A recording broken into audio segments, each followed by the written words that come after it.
नमस्कार साथियों, आ चुका आपका होस्ट एंड दोस्त पवन लेकर के ताजा तरीन टॉपिक आपके अपने YouTube channel educational centre Jharkhand पे।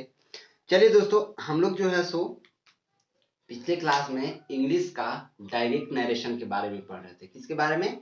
डायरेक्ट नरेशन के बारे में। यानी पहले हम लोगों ने क्या देखा? नरेशन। पहले हम लोग देखा नरेशन। नरेशन के बाद हम लोगों ने देखा डायरेक्ट। इसके दो टाइप होते थे, क्या क्या? डायरेक्ट नरेशन और दूसरा का नाम था इनडायरेक्ट नरेशन। ठीक है, तो हम लोग अभी क्या पढ़ रहे हैं? डायरेक्ट नरेशन को। अभी हम लोग किसको जानेंगे? Direct narration. डायरेक्ट नरेशन में भी हम लोगों ने दो टाइप इसका पढ़ लिया है। डायरेक्ट नरेशन के कितने टाइप? डायरेक्ट नरेशन के होते हैं 5 टाइप। कितने टाइप? 5 टाइप। ठीक है, इसके 5 टाइप। पहले का नाम क्या था? Assertive sentence, as short form में मैं लिखते जा रहा हूं। आप लोगों को पिछले क्लास में मैंने बता दिया है, इसलिए सिर्फ मैं रिवीजिंग करवा दे रहा हूं ताकि आप लोगों को पिछले वाला याद रहे और अभी समझने में दिक्कत ना हो। ठीक है, पहले का क्या नाम था? Assertive sentence. दूसरे का इंट्रोगेटिव सेंटेंस। तीसरे का इंपरेटिव सेंटेंस। आईएस में 2 बार कंफ्यूज मत होइएगा, क्योंकि आईएस मींस इसका आईएस मतलब वो वाला आईएस नहीं है, आईएएस। ये वाला आईएस नहीं है, ध्यान से सुनिएगा। ये वाला आईएस आप लोग याद ना रख करके आईएस सिर्फ याद रखिएगा। इसका फुल फॉर्म होता है इंडियन एडमिनिस्ट्रेटिव सर्विस, जो एक जिले का मालिक होता है। इसको डीएम भी बोला जाता है, डिस्ट्रिक्ट मजिस्ट्रेट। चलिए, इसके बारे में तो कभी और हम लोग चर्चा करेंगे आईएएस के बारे में, लेकिन अभी हम लोग क्या देखते हैं इसके बारे में। यानी ये आईएएस मींस इंट्रोगेटिव सेंटेंस और इसके मतलब इंपरेटिव सेंटेंस। ठीक है, उसके बाद हम लोगों को देखना था क्या? क्या था मेरा? असर्टिव सेंटेंस, इंट्रोगेटिव और इंपरेटिव। उसके बाद था ऑप्टेटिव। क्या था? ऑप्टेटिव। कितना बना है? 2 2 4 2 6 6 बन गया ना, इसलिए कंफ्यूज हो रहा है। तीसरा क्या था? ऑप्टेटिव सेंटेंस, यानी ओएस। ओएस वो वाला ओएस ना याद रख के यार। देखिए, एक ओएस खाने वाला भी आता था, याद है ना? ओएस एक खाने वाला भी आता था, ओ यस ऐसे लिखा हुआ रहता था, ओएस। ये वाला नहीं, ये ओएस याद रखना। ओएस मींस यहाँ पे क्या होगा? Optative sentence. ठीक है, उसके बाद हमारा क्या था लास्ट में? एक्सक्लामेटरी सेंटेंस, यानी यस। ध्यान से देखिए, आप लोगों को याद हो चुका होगा, मैंने जिस तरह से आप लोगों को बताया पिछले क्लास में। हम लोगों ने ये अफर्मेटिव सेंटेंस, सॉरी क्या था हमारा पिछले वाला? क्या था? असर्टिव सेंटेंस और इंट्रोगेटिव सेंटेंस, ये दोनों हम लोगों ने देख लिया था। अब हम लोग को जानना है, आज हम लोग तीनों टॉपिक ये क्लियर कर लेंगे। इंट्रोगेटिव सेंटेंस, तीसरा ऑप्टेटिव सेंटेंस, सॉरी तीसरा इंट्रोगेटिव सेंटेंस, चौथा ऑप्टेटिव सेंटेंस और पांचवा एक्सक्लेमेटरी सेंटेंस। ये हम लोग क्या देख लेंगे? ये तीनों टॉपिक को भी देख लेंगे। तो पहले किसको जानते हैं? इंट्रोगेटिव सेंटेंस को देख लिया। अब हम लोग इंपरेटिव सेंटेंस को पहले जानते हैं। ठीक है, देखिए इंपरेटिव सेंटेंस का डेफिनेशन हम लोग जानते हैं। पहले इंपरेटिव सेंटेंस का डेफिनेशन कहा जाए तो कुछ इस तरह से होगा कि डायरेक्ट नरेशन में, डायरेक्ट नरेशन के रिपोर्टेड स्पीच से ना, डायरेक्ट नरेशन के रिपोर्टेड स्पीच से अगर आज्ञा का ना, आज्ञा कामना, सॉरी अगर डायरेक्ट नरेशन के रिपोर्टेड स्पीच से आज्ञा का, आदेश का, अनुरोध का स्पष्ट हो या सलाह का क्रिया स्पष्ट हो, यानी डायरेक्ट नरेशन के रिपोर्टेड स्पीच से आज्ञा का, सलाह का, आदेश का भाव प्रकट हो ना, तो उसे इंपरेटिव सेंटेंस बोलेंगे। क्या बोलेंगे? देखिए, इंपरेटिव सेंटेंस में क्या क्या किसका भावना? रिपोर्टेड स्पीच में आज्ञा का, यानी आज्ञा, आदेश, कामना ना, इन सारे इत्यादि इस तरह का बोध हो ना, ये सारे शब्द का बोध हो, इस तरह का बोध, इस तरह का भाव प्रकट हो, तो उसे हम लोग इंपरेटिव सेंटेंस कहेंगे। जैसे जैसे में रहेगा, उसकी मां कहती है यहां आओ, यानी उसकी मां कहती है किससे? कोई लड़का है उससे बोलती है, कोई लड़की है उससे बोलती है, उसकी माँ कहती है यहाँ आओ, यानी वो क्या कर रही है, आदेश दे रही है। क्या कर रही है, आदेश दे रही है। तो देखिए, तो आदेश का भाव प्रकट हुआ कि यहाँ आओ, यहाँ बुला रही है। तो आदेश का भाव जिसमें प्रकट हुआ उसे इंपेरेटिव सेंटेंस कहेंगे। क्या रहेगा, उसकी माँ कहती है यहाँ आओ, इस तरह से रहेगा ना। अगर कुछ इस तरह से रहेगा आपके पास सेंटेंस, तो हमें किस तरह से इसे ट्रांसलेट करना है। तो देखिए, मैंने आप लोगों को पिछले नियम में ही, यानी जिस समय मैं नरेशन पढ़ा रहा था उसी समय मैंने आप लोगों को बता दिया है कि आप लोगों को डायरेक्ट नरेशन में कोई भी अलग से न्यू नियम लाने का प्रावधान नहीं है ना, यानी अपने से कोई भी उसमें न्यू नियम नहीं लाना है। कहने का अर्थ ये है कि डायरेक्ट नरेशन में कोई भी बनाने का नियम अलग से ना होकर के हूबहू जो आपके पास सेंटेंस यानी जो वाक्य रहेगा उसी को ट्रांसलेट ज्यों का त्यों कर देना है, बिना किसी परिवर्तन के। ओके, चलिए, तो क्या हो जाएगा यहाँ पे, हिज, अगर लड़का है तो हिज, या लड़की है तो हर। हिज या हर मदर सेज, हिज या हर मदर सेज ना, कम हियर। क्या रहेगा, कम हियर, उसकी माँ कहती है यहाँ आओ। इस तरह से कुछ हमने ट्रांसलेट कर दिया। अब आपके पास कुछ इस तरह से एक और रहा, सुनीता कहती है वहां मत जाओ। अगर एग्जाम्पल कुछ इस तरह से रहा, सुनीता कहती है वहां मत जाओ। क्या रहेगा आपके पास, सुनीता कहती है वहां मत जाओ। ठीक है ना, ये हमारा कुछ सेंटेंस है। अगर इस तरह से आ गया तो हम लोग इसे किस तरह से ट्रांसलेट करेंगे। तो देखिए, अनुवाद ऐसा ही सिंपल हो जाएगा, Sunita says don't go there. ठीक है, इस तरह से हमने ट्रांसलेट कर दिया। तो देखिए साथियों, इस नरेशन से मैंने आप लोगों को पहले ही अवगत करा करके मैंने उसी समय बताया है कि आप लोगों को इसमें कभी भी मतलब कोई भी वर्ड रहेगा या किसी से भी अगर टूटी फूटी भाषा में या कैसे भी अगर लंबा बात भी करना है तो आप लोग नरेशन की मदद से आराम से बात कर सकते हैं किसी से भी। ओके, हमने क्या देख लिया, इंपरेटिव सेंटेंस के बारे में। अब हम लोग किसको देखेंगे, optative sentence. Interrogative sentence, imperative sentence उम्मीद है आप लोगों को अच्छे तरीका से समझ में आ गया होगा। अब हम लोग देखेंगे किसे, ऑप्टेटिव सेंटेंस को। चलिए, क्या करते हैं अब हम लोग ऑप्टेटिव सेंटेंस को देखते हैं। ऑप्टेटिव सेंटेंस में रिपोर्टेड स्पीच से अगर इच्छा का, अभिलाषा का और कामना या प्रार्थना का भाव प्रकट होता, देखिए ऑप्टेटिव सेंटेंस में इच्छा का, कामना का या प्रार्थना का ना इत्यादि इस तरह का भाव प्रकट हो ना, इस तरह का भाव प्रकट हो तो उसे हम लोग ऑप्टेटिव सेंटेंस में रखते हैं। किस में रखते हैं, अगर आपके पास डायरेक्ट नरेशन के रिपोर्टेड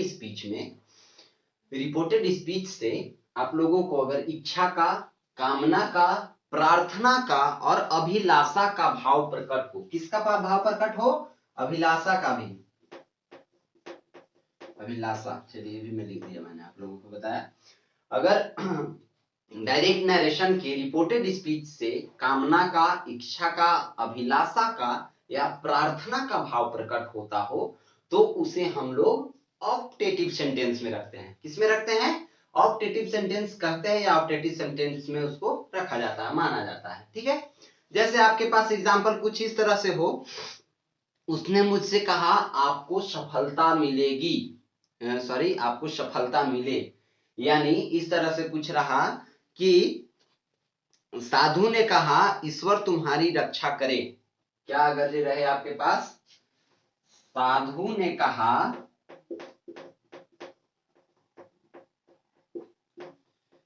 ईश्वर तुम्हारी रक्षा करे, क्या करे, रक्षा करे। ठीक है, इस तरह से अगर आपके पास कोई सेंटेंस आता हो तो हम लोग ट्रांसलेट किस तरह से करेंगे। देखिए ट्रांसलेट करने के लिए कोई तो नियम है नहीं हमारे पास, जो नियम है वो हूबहू जिस तरह से दिया हुआ है वैसे ही हम लोग क्या करेंगे, ट्रांसलेट कर देंगे। तो क्या हो जाएगा यहाँ पे इसका ट्रांसलेशन कुछ देखिए तो, द सेंट सेड, क्या हो जाएगा, द सेंट, सेंट मीन्स क्या होता है, साधु, सेंट, सेंट एक बोला जाता है इत्र, इत्र जानते हैं ना, जिसे स्प्रे बोला जाता है, स्प्रे जिसे मार करके कपड़ा में चमक धमक के जाते हैं पार्टीज में, याद है ना। वो पहले क्या आता था, अब तो आने लगा है स्प्रे, जिस तरह स्प्रे का पार्क एवेन्यू, फॉग, स्पेन, बहुत सारा स्प्रे आ गया है, उस तरह का स्प्रे अब आने लगा। लेकिन पहले क्या होता था, पिछले जमाने में इत्र होता था, इत्र सेंट को भी बोला जाता है, लेकिन यहाँ पे सेंट मीन्स क्या हो जाएगा, साधु। तो क्या हो जाएगा, द सेंट सेड ईश्वर तुम्हारी रक्षा करे, यानी गॉड सेव यू ना। ये हमारा क्या हो गया, इसका ट्रांसलेशन हो गया। यानी ऑप्टेटिव सेंटेंस में हम लोग क्या कर सकते हैं, इस तरह से लिख सकते हैं। अब आप लोग ध्यान दीजिएगा, ऑप्टेटिव सेंटेंस में एक चीज और होता है जो कि हम लोग को अभी हमने नहीं देखा है, इसके वाक्यों के अंत में विस्मयादि बोधक चिन्ह का उपयोग किया जाता है। जैसे हमने ये क्या किया, ये एक हमने स्लैश दे दिया, सॉरी स्लैश, ये पूर्ण विराम बोला जाता है, इसको दे दिया, एक फुल स्टॉप दे दिया इसको, ये क्या हो गया हमारा, एक लाइन दे दिया। लेकिन इसमें क्या होता है, विस्मयादि बोधक चिन्ह का प्रयोग किया जाता है। अब आप लोग बोलिएगा सर विस्मयादि बोधक चिन्ह होता कैसा है। तो देखिए साथियों, विस्मयादि बोधक चिन्ह इसे कहा जाता है, एक ऐसे लाइन खींचेंगे, लाइन खींचेंगे और नीचे बिंदु दे देंगे, ठीक है। इसमें भी वही करेंगे, इससे ऐसे लाइन खींच के और एक बिंदु दे देंगे, इसे क्या कहा जाता है, विस्मयादि बोधक चिन्ह, विस्मयादि बोधक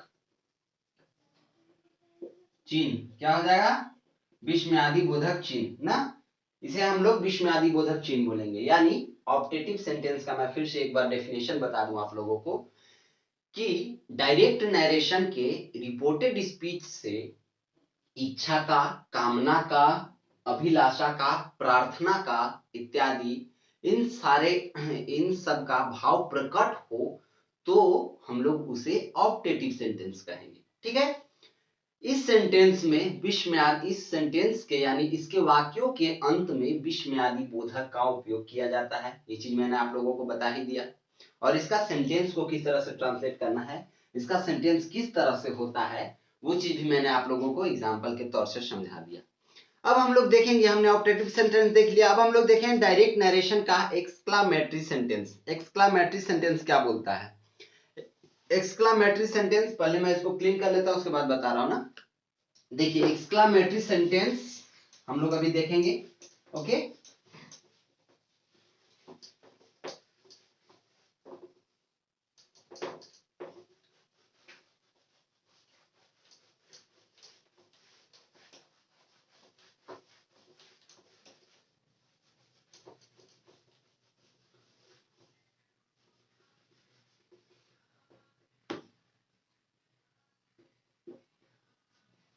पहला मेरा क्या था, असर्टिव सेंटेंस, दूसरा interrogative sentence, imperative sentence, optative sentence और एक्सक्लामेटरी सेंटेंस। ये चारों हमने देख लिया है, अब हमें इसको देखना है, ओके। तो हम लोग क्या देखे साथियों, हम लोगों ने देखा कि ऑप्टेटिव सेंटेंस तक में हम लोगों को क्लियर कर लिया। अब हम लोग क्या देखेंगे, एक्सक्लामेटरी सेंटेंस। एक्सक्लामेटरी सेंटेंस यानी इसके डायरेक्ट नरेशन में रिपोर्टेड स्पीच से अगर सकारण विस्मय का बोध हो, यानी कहने का अर्थ ये है कि अगर इसके रिपोर्टेड स्पीच से सकारण विस्मय का भाव प्रकट होता हो, इसका सकारण विस्मय, सही लिखा हुआ है ना विस्मय,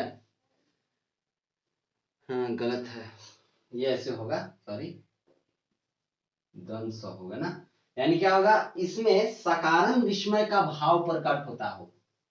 अब आप लोग बोलिएगा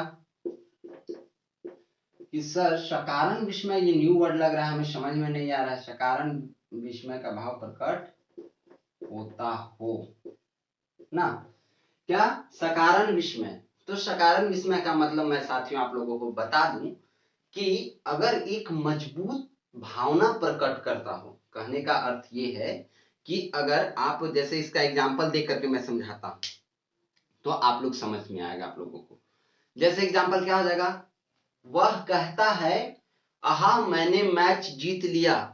क्या कहता है, वह कहता है आहा मैंने मैच जीत लिया। वह कहता है आहा ना, मैंने मैच जीत लिया।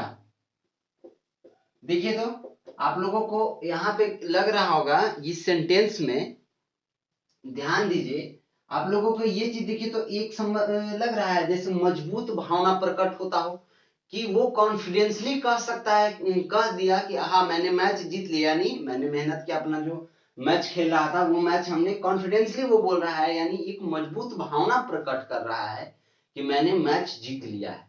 ठीक है, तो उसका जब बोध होता है, उसका भाव प्रकट होता है, हो एक मजबूत भावना का भाव प्रकट होता हो, इसे आप लोग ध्यान में ना रखें, सकारण विस्मय, ये चीज याद नहीं रहेगा, इसको मैं सिंपल सा वर्ड में बता सकता हूं। तो वो क्या कह सकते हैं हम लोग कि एक मजबूत भाव का प्रकट होना ही एक्सक्लामेटरी सेंटेंस कहलाता है, यानी डायरेक्ट नरेशन में रिपोर्टेड स्पीच से अगर एक मजबूत भाव का प्रकट होना होता हो तो उसे एक्सक्लामेटरी सेंटेंस कहेंगे। क्या कहेंगे, एक्सक्लामेटरी सेंटेंस कहेंगे। जैसे मैंने बताया क्या, वह कहता है आहा मैंने मैच जीत लिया, यानी ही सेज हरा, क्या hurrah, I have won the match, hurrah, आहा मतलब क्या होता है हुर्रा, यानी ही सेज हुर्रा,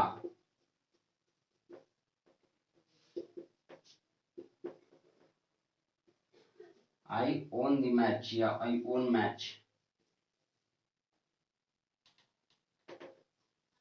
ठीक है, ये क्या हो गया हमारा सेंटेंस का ट्रांसलेट यानी अनुवाद हो गया। I have own the match, sorry I have होगा यहाँ पे, I have own the, won the, देखिए वोन जो है सो वर्ब का तीसरा रूप है, विन वोन वोन। ठीक है, ये होता है क्या, वर्ब का तीसरा रूप, I won the match, I have won the match. ठीक है, वह कहता है आहा मैंने मैच जीत लिया, यानी कॉन्फिडेंसली, यानी मजबूत भावना प्रकट कर रहा है, तो हम लोग क्या समझेंगे उसे एक्सक्लामेटरी सेंटेंस समझेंगे। यहां तक हम लोगों ने देख लिया साथियों।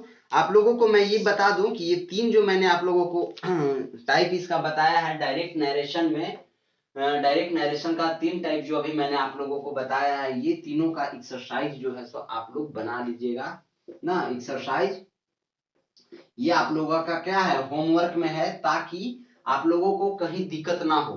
ठीक है, नरेशन में कहीं भी दिक्कत ना हो, एकदम बहुत जरूरी है बना लेना आप लोग एक्सरसाइज नंबर। आप लोग जो भी बुक होगा, ये तो बुक दूसरा है इसलिए मैं इसका एक्सरसाइज नंबर नहीं बता रहा हूँ, आप लोग जो है सो आप लोग बना लीजिएगा अच्छे तरीका से। कल हम लोग जो है सो इनडायरेक्ट स्पीच में इंटर करेंगे। कहाँ इंटर करेंगे, इनडायरेक्ट स्पीच में। आज हम लोगों ने क्या देख लिया, डायरेक्ट नरेशन का जो पांचों टाइप था वो हम लोगों ने अच्छे तरीका से डील कर लिया, पढ़ लिया। दो टाइप मैंने पिछले क्लास में बताया था, आज मैं आप लोगों को तीन टाइप भी बता दिया, यानी पांचों टाइप आपका क्लियर हो गया। कहीं भी दिक्कत हो आप लोग कमेंट सेक्शन में कमेंट करके पूछ सकते हैं। उम्मीद मुझे है, यानी मैंने जिस तरह से आप लोगों को बताया है, समझाया है, कहीं दिक्कत नहीं होना चाहिए। बट फिर भी अगर कहीं भी प्रॉब्लम लगे कि सर यहाँ दिक्कत है, तो आप लोग कमेंट सेक्शन में कमेंट करके और पूछ सकते हैं। नहीं तो फिर मेरे टेलीग्राम चैनल पे भी आप लोग क्वेश्चन कर सकते हैं, वहां भी कांटेक्ट कर सकते हैं। ओके, कल हम लोग जो है सो इनडायरेक्ट नरेशन में इंटर करेंगे। यानी इनडायरेक्ट नरेशन क्या होता है, इनडायरेक्ट नरेशन के भी कोई टाइप होते हैं क्या, इनडायरेक्ट नरेशन के अगर टाइप होते हैं तो कितने टाइप होते हैं, ये सारा जानकारी हम लोग कल कलेक्ट करेंगे। ओके, तो आज के लिए जो है दोस्तों यहीं तक हम लोग रखेंगे। एक्सक्लामेटरी सेंटेंस तक मैंने आपको डायरेक्ट नरेशन खत्म करवा दिया अच्छे तरीका से। सारा वर्ड आप लोग जो वर्ड मीनिंग भी है इसमें वो देख करके अच्छे तरीका से पढ़ के और एक्सरसाइज जरूर बना लीजिएगा भाई। एक्सरसाइज आप लोगों के लिए बहुत ज्यादा इंपॉर्टेंट है, क्योंकि बनाओगे नहीं तो फिर समझोगे कैसे, ऐसा बात है ना। तो ठीक है, मिलते हैं फिर नेक्स्ट क्लास में। बड़ों को सम्मान, छोटों को प्यार और अपना व्यक्तित्व इस प्रकार विकसित कीजिए कि महिलाएं आप लोग के साथ सुरक्षित महसूस करें। ओके दोस्तों, बाय बाय, टेक केयर, जय हिंद।